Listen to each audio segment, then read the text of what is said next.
ليلى عبد اللطيف تسعد هذه الأبراج بتوقعاتها. أول برج معانا هو برج الثور. وقالت مهنيا إن سوف يشعر بثقة بنفسه، وده هيؤثر إيجابيا على مهام عمله.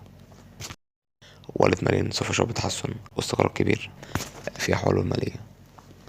البرج التاني هو برج الحمل.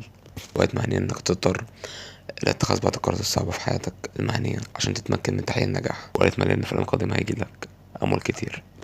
البرج التالت يا جماعة هو برج الدلو. وقت مهنيا عليك أن تاخذ قسط من الراحة عشان تستعيد النشاط بتاعك. وقت مهنيا إن هيجيلك رسالة مهمة أو مكالمة، وده بخصوص أحوالك المالية. وبكده يا جماعة كنا وصلنا لنهاية فيديو النهاردة، والسلام عليكم ورحمة الله وبركاته.